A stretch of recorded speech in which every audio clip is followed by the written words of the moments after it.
Engineer's Notebook. Once again, I'm going to go ahead and call this Activity 2.2 Perspective. That's pretty neat. And today's date is 9/24. So once again, I'm going to sketch in pencil. If I want to, I could go ahead and darken in with ink down the road. That's fine. So here's my object. You're recording? Okay. So I've got to first of all decide what view I want to go ahead and set with. I think I'm going to go ahead and call this my front view right here. Yeah, it doesn't really matter which one I call my front view, but I'm going to deal with this as my front view. So in a one-point perspective, I'm going to go ahead and come up with a point back here. That's fine right there, and I'm going to go ahead and start drawing this. I'm going to double the size of these because these are small squares, otherwise they're going to be really small. So this is 3 blocks wide. I'm going to make it 6 blocks wide in my engineer's notebook. That way it's a little bigger. And it comes up 1 block, so I'm going to make it up 2 blocks. And then I'm going to go ahead and take this back to that vanishing point. Now this is one where a ruler would be handy. I really like if you guys learn to sketch, but I do understand if you struggle with sketching. I struggle with sketching.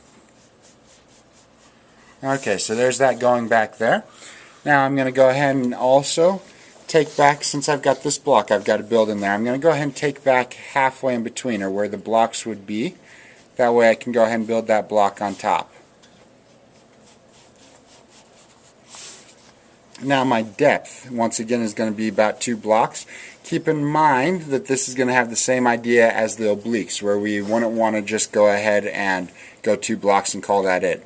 We're looking for what looks good. We're looking for proportion here, so I'm not as picky about it being exactly 2 blocks back. If you go, okay, right here looks good, that's fine. If you call something else good, that's fine. We're looking for it to look good. So I drop that one down there. I'm going to go ahead and bring it over to here. And I can line it up over here because that's where the back of those blocks are. Now I've got to build another block on top here. So from here it's going to go ahead and come up. And once again, whatever looks good. Keep in mind we're setting further back, so we probably don't want to go full 2 blocks up. Otherwise it's going to look a little goofy. And I'm going to do some darkening, otherwise this is going to start to look real bad real quick, because I've got a ton of lines that I go ahead and deal with.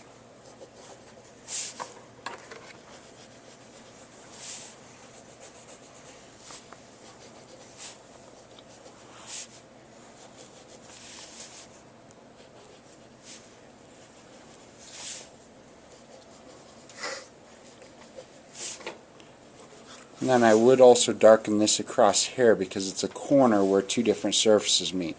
So I'm going to bring that on across there. Now I'm going to work on finishing off that block. That just helps all that stand out a little better so I can see what I'm doing. That one kind of goes along that line we already have there. That one goes back there. And this one I've already got a line going back there. So I'm going to go ahead and say what I think looks good. It's going to drop down behind because I actually have a block that sets back behind it there. And it's going to come straight over here. So I can darken that in. Once again, these aren't going to be perfect, but they're going to go ahead and give you that concept. So right there would be a one-point perspective sketch of this puzzle part.